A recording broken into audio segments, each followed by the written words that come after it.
प्रकाश का ध्रुवण।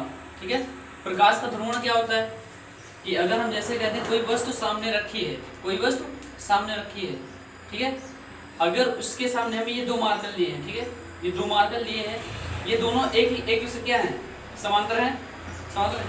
अगर क्या करेंगे, धीरे धीरे इस मार्ग को हम इस तरीके से करेंगे, क्या करेंगे, इस तरीके से करेंगे, तो अगर समांतर था तो हमको वस्तु स्पष्ट दिखाई दे रहा था, स्पष्ट दिखाई दे रहा था, लेकिन जैसे ही इसको हम इस तरीके से करते जाएंगे हमको सामने वाली वस्तु क्या होगी, हल्की हल्की धुंधली दिखाई देने लगेगी, और एक ऐसी स्थिति आ जाएगी, क्या होगी, जब ये इसके लंबवत हो जाएगा तो वस्तु हमको बिल्कुल दिखाई नहीं देगी, क्या होगी, वस्तु बिल्कुल नहीं दिखाई देगी। अगर इस तरीके से तो हमको वस्तु स्पष्ट दिखाई देगा, जो सामने रखा है, कुछ भी हो जो सामने रखा हो, लेकिन जैसे ही हम इसको ऐसे ऐसे करते जाते हैं और ऐसे ऐसे करते क्या होता है, वस्तु सामने रखी वस्तु क्या होगा, धुंधली धुंधली होती जाएगी, और एक ऐसी स्थिति आएगी जब ये दोनों एक दूसरे लंबवत हो जाएंगी तो हमको वस्तु बिल्कुल नहीं दिखाई देगी। ठीक है, बिल्कुल नहीं दिखाई देगी। ये क्यों होता है, किस कारण होता है, ठीक है, इसको हम समझते हैं। पहले यहाँ पर हमने क्या किया है, प्रकाश का ध्रुवण लिया है, ठीक है, प्रकाश का ध्रुवण लिया। प्रकाश होता क्या है, प्रकाश होता क्या है, प्रकाश को हम जो है विद्युत चुंबकीय तरंग कहते हैं। प्रकाश एक क्या है, विद्युत चुंबकीय तरंग। कौन सा, अनुप्रस्थ वैद्युत चुंबकीय तरंग। प्रकाश एक क्या है, वैद्युत चुंबकीय तरंग, वैद्युत चुंबकीय तरंग है। अब ये वैद्युत चुंबकीय तरंग उत्पन्न कैसे होता है, क्या होता है, उत्पन्न कैसे होता है, तो हम जानते हैं कि आवेश जब त्वरित होता है, क्या होता है, आवेश या गति करता है तो क्या तीन चीजें उत्पन्न करता है। आवेश अगर त्वरित होता है, आवेश क्या होता है, त्वरित होता है यानी कि गतिशील होता है, तो तीन चीजें उत्पन्न करता है। पहला वैद्युत क्षेत्र, ठीक है, वैद्युत क्षेत्र। दूसरा चुंबकीय क्षेत्र, और तीसरा विकिरण उत्पन्न करता है, विकिरण। ठीक है, पहला वैद्युत क्षेत्र, दूसरा चुंबकीय क्षेत्र और तीसरा विकिरण।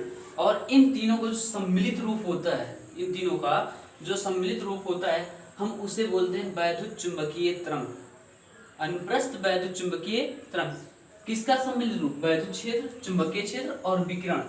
अब वैद्युत क्षेत्र क्या होता है, जो हमारा आवेश होता है, जो हमारा आवेश होता है वो उसके आवेश क्या होता है, लंबवत होता है। क्या होता है, लंबवत। अगर मान लेते हैं हम ये ले लेते हैं, ये क्या है, ये हमारा जो आवेश है उसकी गति है, आवेश जो उसकी गति है, और इसके लंबवत क्या होता है, हमारा वैद्युत क्षेत्र ई होता है, वैद्युत क्षेत्र ई होता है। इस तरीके से, इस तरीके से हमारा क्या होता है, वैद्युत क्षेत्र ई होता है, लंबवत, इस तरीके से। ठीक है,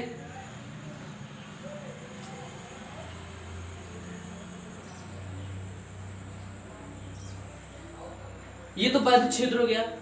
वैद्युत क्षेत्र क्या हुआ, जिस दिशा में आवेश क्या है, जा रहा है, उसके लंबवत लगा है। ठीक है, वैद्युत क्षेत्र के लंबवत। अब जो हमारा चुंबकीय क्षेत्र है, चुंबकीय क्षेत्र है वो भी क्या होता है, लंबवत होता है, ऐसे। ये एक्स वाई है, ये एक्स है और ये वाई है, तो लंबवत होगा इस तरीके से। ये हमारा चुंबकीय क्षेत्र होगा, क्या होगा, चुंबकीय क्षेत्र होगा। किस तरीके से, इस तरीके से, ऐसे।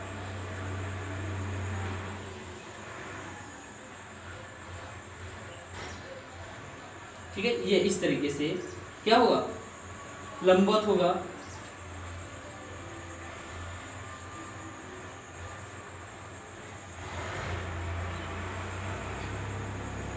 ये समझाने के लिए हम कर रहे हैं। ठीक है, तो हमारा जो चुंबकीय क्षेत्र होगा वो क्या होगा, लंबवत होगा। इस तरीके से हम इसको कर सकते हैं। ये हो गया हमारा वैद्युत क्षेत्र, लंबवत है किसके, जो आवेश है, आवेश के गति के, और लंबवत है किसके, चुंबकीय क्षेत्र, किसके, चुंबकीय क्षेत्र के। यानी कहने का मतलब कि जिस दिशा में आवेश गति करेगा उसके लंबवत क्या होगा, हमारा चुंबकीय वैद्युत क्षेत्र होगा, और उसके लंबवत क्या होगा, चुंबकीय क्षेत्र होगा, वैद्युत क्षेत्र और चुंबकीय क्षेत्र। तो हमने क्या कहा था, अभी हमने दो मार्कर लिया था, मतलब कि एग्जाम्पल के तौर पर हमने ये दो मार्कर लिया था, ठीक है। इसको हमने क्या किया, एक दूसरे समांतर रखा और जैसे जैसे इसको हमने घुमाया इस तरीके से, जैसे जैसे घुमाया तो सामने रखी वस्तु क्या थोड़ी थोड़ी धुंधली दिखाई दे रही थी और एक ऐसी स्थिति आ जा रही थी जहां पर क्या हुआ, सामने रखी वस्तु हमको बिल्कुल नहीं दिखाई दे रही थी। ये क्यों होता है? हमने क्या कहा कि जो हमारा सदिश वेक्टर है, सदिश वेक्टर है, मतलब कि प्रकाश जिस दिशा में गति करेगा, सदिश वेक्टर क्या होगा, उसके लंबवत सभी दिशाओं में सममित रूप से गति करेंगे अधुर्वित प्रकाश। क्या बोलेंगे? अधुर्वित, या इसको हम कह सकते हैं सामान्य प्रकाश, साधारण प्रकाश, ठीक है, साधारण प्रकाश। तो हमने क्या कहा कि लंबवत होता है ना, तो लंबवत का मतलब क्या हुआ, ये दो चीजें हमने दो मार्कर लिया है कि जो है ये है, ठीक है, और ये है, ये क्या है, इस तरह इसके लंबवत है। अगर इसको ऐसे कर तब भी लंबवत है, इसको ऐसे कर तब भी लंबवत है, इसको ऐसे कर देंगे तब भी लंबवत है, और ऐसे करेंगे तो तब भी लंबवत है। यानी कि क्या हुआ, सभी दिशाओं में लंबवत है, सभी दिशाओं में लंबवत है। अगर हम कहते एक ही दिशा में है, ऐसे है केवल ये लंबवत है, तो वहां पर क्या होगा, हमारा समतल ध्रुवित प्रकाश होगा, समतल ध्रुवित प्रकाश होगा। लेकिन हम कह रहे हैं कि ये मार्कर, दोनों मार्कर है क्या है, एक दूसरे के सभी दिशाओं में लंबवत है, एक दूसरे के सभी दिशाओं में, इस तरीके से, इस तरीके से भी लंबवत है, इस तरीके से भी लंबवत, क्योंकि इनके बीच एंगल क्या बन रहा है, 90 का बन रहा है, इस तरीके से भी क्या है, लंबवत है। कहने का मतलब अगर सभी दिशाओं में सममित रूप से लंबवत है, क्या बनेगा हमारा, इस तरीके से बनेगा तरफ, ऐसे, ये दो दिशाओं में लंबवत हुआ। अभी मैंने मार्क को घुमा रहा था, ऐसे बता रहे ना, ये हो गया और ये हो गया, और ये जो पूरा तैयार होता है इसे हम बोलते हैं अधुर्वित प्रकाश या सामान्य प्रकाश, साधारण प्रकाश, सामान्य प्रकाश, या इसको हम बोलेंगे अधुर्वित प्रकाश, अधुर्वित प्रकाश, ठीक है, सामान्य प्रकाश या अधुर्वित प्रकाश या साधारण प्रकाश, बात एक हुआ। तो समान प्रकाश और अधुर्वित प्रकाश का लिखना चाहे डिफिनेशन तो कैसे लिख सकते हैं कि वह प्रकाश जिसमें वैद्युत सदिश के कंपन प्रकाश किरण के चलने की दिशा लंबवत तल में सभी दिशाओं में सममित रूप से होता है। क्या, जो हमारा वैद्युत सदिश है उसका कंपन प्रकाश किरण की चलने की दिशा में, मतलब चलने की लंबवत दिशा में या लंबवत तल में सभी दिशाओं में सममित रूप से होता है, सभी दिशाओं में सममित रूप से होता है। क्या कहलाएगा, अधुर्वित प्रकाश कहलाएगा या साधारण प्रकाश कहलाएगा, अधुर्वित प्रकाश कहलाएगा या साधारण प्रकाश कहलाएगा। हमने कहा था ना, ये मार्कर ले रहे हैं हम, इसको क्या करें, ये भी लंबवत है, अगर ऐसे भी घुमाते ये भी लंबवत है, ऐसे भी घुमाते तब भी लंबवत है, और घुमाए तब भी लंबवत है। तो ये क्या है, सभी जगह भी लंबवत है, इस तरीके से सभी दिशाओं में सममित रूप से है, फैला हुआ है, सभी दिशाओं में सममित रूप से फैला हुआ है, तो हम इसे क्या बोलेंगे, अधुर्वित प्रकाश बोलेंगे। अच्छा, अब यहाँ पर एक हम टूरमैलाइन क्रिस्टल होता है, टूरमैलिन जिसे बोलते हैं, टूरमैलिन क्रिस्टल रख दें इसके आगे, इस तरीके से हमने क्या किया, एक टूरमैलिन क्रिस्टल रख दिया, ठीक है। अब क्या कर रहे हैं कि जो इसका खिड़की है, इस टूरमैलिन क्रिस्टल का खिड़की है, इस तरीके से है, ठीक है, इस तरीके से है, टूरमैलिन क्रिस्टल का जो खिड़की है इस तरीके से है, ठीक है। अब यहाँ पर इस खिड़की से जब ये गुजरेगा, ये तरंग गुजरेगा, तो कौन सा तरंग उस साइड जाएगा, कौन सा तरंग रह जाएगा। अब इस तरीके से देखो, ये वाला तरंग क्या है, इसके बिल्कुल समांतर है, तो ये वाला जो तरंग होगा इस तरीके से खिड़की है, इस तरीके से, ठीक है, ये आ रहा है, तरंग आ रहा है इससे, तो इस तरीके से जो होगा, इसके समांतर जो होगा वो निकल जाएगा, यानी कि ये वाला तरंग क्या होगा, इससे निकल जाएगा, इस टूरमैलिन क्रिस्टल से निकल जाएगा। लेकिन जो इस तरीके से आएगा, ऐसे तिरछा, ऐसे, इस तरीके से ऐसे और ऐसे जो आएगा, वो टूरमैलिन क्रिस्टल द्वारा क्या हुआ, रोक लिया जाएगा। और जो निकलेगा, जो यहाँ से निकलेगा, इस तरीके निकलेगा, ये वाला निकलेगा ना, बाकी सब रोक लिया जाएगा। बाकी सब रोक लिया जाएगा। तो ये जो निकलेगा इससे हम बोलेंगे कौन सा प्रकाश? समतल ध्रुवित प्रकाश। क्या बोलेंगे? समतल ध्रुवित प्रकाश।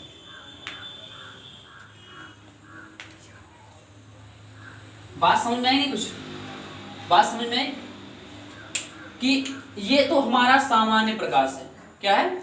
सामान्य प्रकाश है कि इसे हम बोल सकते हैं वह प्रकाश, वह प्रकाश जिसमें वैद्युत सदिश के कंपन, वैद्युत सदिश के कंपन प्रकाश किरण की चलने के लंबवत तल में, प्रकाश किरण के चलने की लंबवत तल में सभी दिशाओं में सम्मित रूप से होते हैं। सभी दिशाओं में सम्मित रूप से होते हैं। क्या कहलाता है?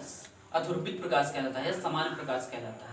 अगर इसी प्रकाश को हम एक टूरमैलिन क्रिस्टल से गुजारे, टूरमैलिन क्रिस्टल से गुजारे, तो वही प्रकाश तरंग आगे निकल पाएगा जो टूरमैलिन क्रिस्टल के समांतर होगा। क्या होगा? समांतर होगा। शेष टूरमैलिन क्रिस्टल द्वारा क्या हुआ? रोक लिया जाएगा। और जो निकलेगा उसे हम बोलेंगे समतल ध्रुवित प्रकाश। क्या बोलेंगे? समतल ध्रुवित प्रकाश। या इसको हम इस तरीके से लिख सकते हैं, वह प्रकाश जिसमें वैद्युत सदिश के कंपन प्रकाश किरण की चलने की दिशा के लंबवत तल में सभी दिशा में सम्मित रूप से न होकर एक ही दिशा में होता है। ये एक ही दिशा में है ना, सभी दिशा में सम्मित रूप से न होकर एक ही दिशा में होता है। क्या कहलाता है? समतल ध्रुवित प्रकाश कहलाता है। बात न क्लियर हो? इसमें क्या था? सभी दिशाओं में सम्मित रूप से होता है, सभी दिशाओं में सम्मित रूप से, यानी इधर भी इधर भी इधर भी इधर भी। अब गति करना है तो इधर भी आएगा उधर भी आएगा, तो इस तरीके से जो होगा वो अध्रुवित प्रकाश कहा जाएगा। बात न क्लियर? तो इसका हम डिफिनेशन लिख रहे हैं इसी पर। वैसे कुछ है नहीं इसमें। तो पहली बात अध्रुवित प्रकाश का डिफिनेशन लिखते हैं, ठीक है?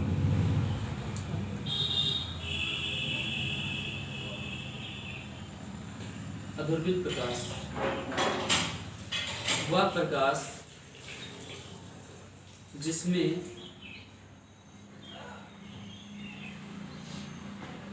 वैद्युत सदिश के कंपन, सदिश के कंपन, वैद्युत सदिश के कंपन प्रकाश की किरण की दिशा के प्रकाश की किरण की चलने की दिशा के लंबवत तल में वह प्रकाश जिसमें वैद्युत सदिश के कंपन प्रकाश किरण की चलने की दिशा के लंबवत तल में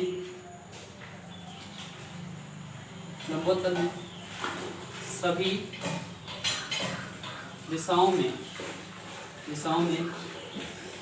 सममित रूप से होते हैं, सममित रूप से होते हैं।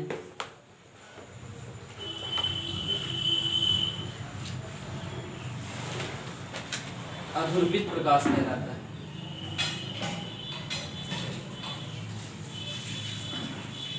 अध्रुवित प्रकाश कहलाता है।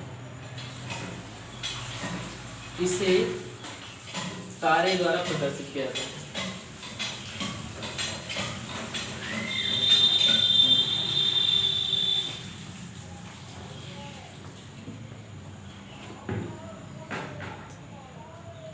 ठीक है?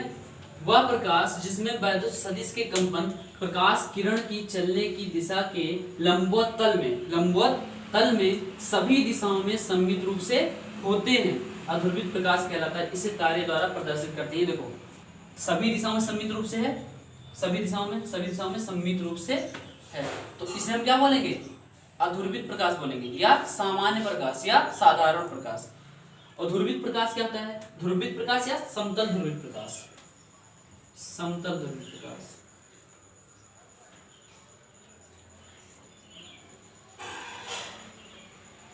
ठीक है?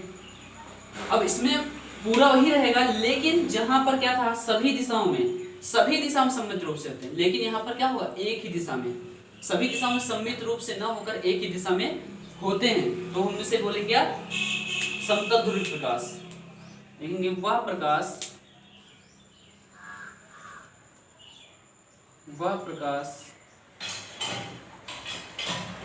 इसमें वैद्युत सदिश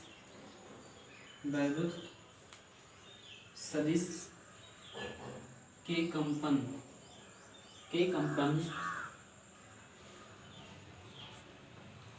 प्रकाश किरण की चलने की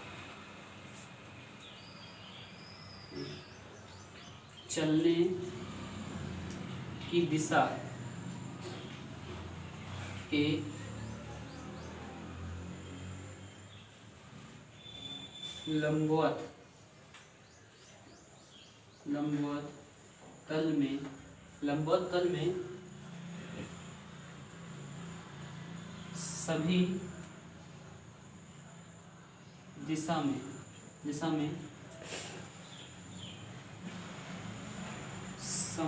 लंबवत तल में सभी दिशा में सम्मिलित रूप से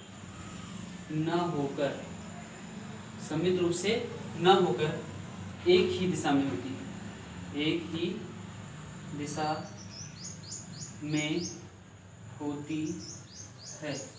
दिशा में होती है क्या कहलाता है, समतल ध्रुवित प्रकाश कहलाता है। समतल ध्रुवित प्रकाश कहलाता है। ठीक है, वह प्रकाश जिसमें वैद्युत सदिश के कंपन प्रकाश किरण की चलने की दिशा के लंबवत तल में सभी दिशा में सम्मिलित रूप से न होकर एक ही दिशा में होती है, समतल ध्रुवित प्रकाश कहलाता है। एक दिशा में होता है, समतल ध्रुवित प्रकाश कहलाता है। उसमें सभी दिशाओं में सम्मिलित रूप से होता है, इसमें केवल एक ही दिशा में सम्मिलित रूप से होता है। इस तरीके से हमने क्या कहा कि अगर इसको टूरमैलिन क्रिस्टल से गुजारा जाए और इसका क्या हो, खिड़की इस टाइप का हो, इससे वही प्रकाश किरण गुजरेंगे जो इस खिड़की के इसमें जो टूरमैलिन क्रिस्टल में खिड़की है उसके समांतर जो होंगे वही निकल पाएंगे। ठीक है, तो हम क्या बोल देंगे, जो ये निकल रहा है इसको हम समतल ध्रुवित प्रकाश कहते हैं। ये बना लेना। ठीक है, प्रकाश का ध्रुवण है। ठीक है, अब देखो हमने क्या कहा कि अगर इस सामान्य प्रकाश है, साधारण प्रकाश है, इसको क्या करें, हम टूरमैलिन क्रिस्टल से गुजारें, किसी टूरमैलिन क्रिस्टल से गुजारें और इसकी खिड़की इस टाइप की है, यानी कि इस खिड़की के समांतर जो भी किरणें तरंगे आएंगी, इस खिड़की के समांतर जो भी तरंगे आएंगी वो क्या होंगी, टूरमैलिन क्रिस्टल से निकल जाएंगी, बाकी शेष क्या होंगी, रोक ली जाएंगी।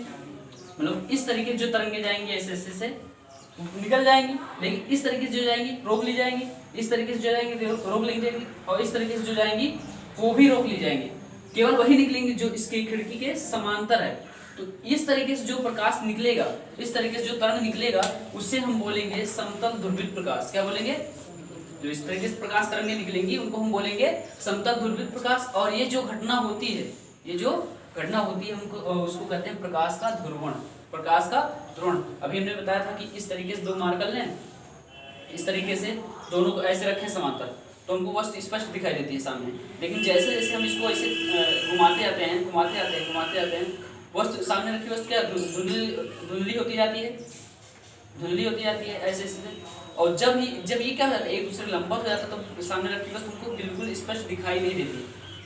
वस्तु क्या होगी, स्पष्ट दिखाई नहीं देती। वो किस कारण है, ध्रुवण के कारण है। किसके कारण है, ध्रुवण के कारण है। ठीक है, तो इस तरीके से क्या होगा, यहाँ पर जो इस तरीके मतलब कि इसमें ये प्रकाश तरंग, ये तरंग है, ये तो बाकी नहीं निकल पाएगा, ना ये निकल पाएगा, लेकिन ये वाला जो होगा इससे निकल जाएगा। तो इसे हम बोलेंगे समतल ध्रुवित प्रकाश। और जो ये घटना होती है उसको हम बोलते हैं प्रकाश का ध्रुवण। प्रकाश के ध्रुवण के कारण यही है कि क्या होता है, हमको वस्तु स्पष्ट नहीं दिखाई देती, मतलब बिल्कुल भी दिखाई नहीं देती है। ठीक है, ये प्रकाश का ध्रुवण। तो इसमें हम लिखते हैं कि जब साधारण प्रकाश को, हमने क्या बताया, प्रकाश क्या है, वैद्युत चुंबकीय तरंग है ना, अनुप्रस्थ वैद्युत चुंबकीय तरंग। ठीक है, जब साधारण प्रकाश को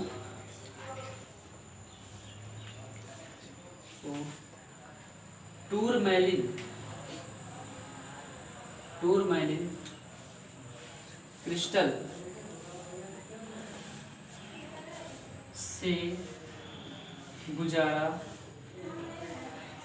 जाता है तो, गुजारा जाता है या पारगमित किया जाता है तो, ठीक है, गुजारा जाता है या पारगमित किया जाता है तो क्रिस्टल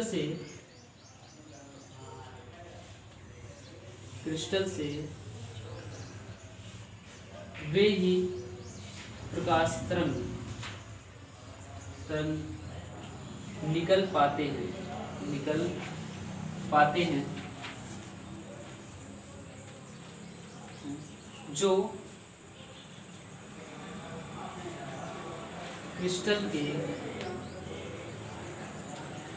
समांतर होते हैं, ठीक है, ये क्या है, क्रिस्टल के समांतर होते हैं, वो भी निकल रहा है, जो क्रिस्टल के समांतर होते हैं तथा निर्गत प्रकाश को समतल ध्रुवित प्रकाश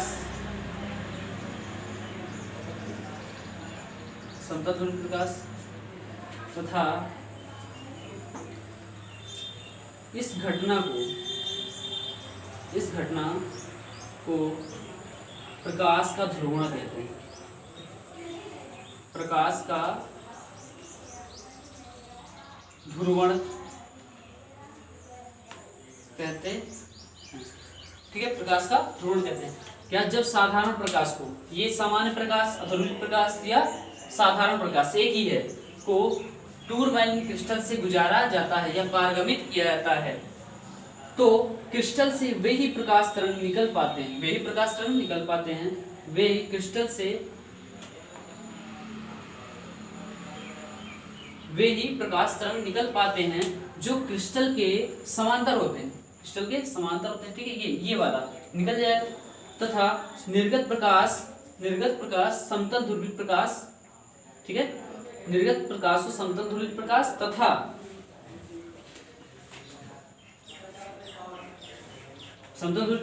इस घटना को प्रकाश का ध्रुवण कहते हैं, ठीक, निर्गत प्रकाश को समतल ध्रुवित, ये देखो निकला है ना, समतल ध्रुवित प्रकाश तथा इस घटना को हम क्या कहेंगे, प्रकाश का ध्रुवण कहेंगे। और इसी के कारण हमने क्या बताया था, अभी एग्जाम्पल दिया था कि सामने रखी वस्तु स्पष्ट नहीं दिखाई देती या बिल्कुल भी दिखाई नहीं देगी, ठीक है, इसके कारण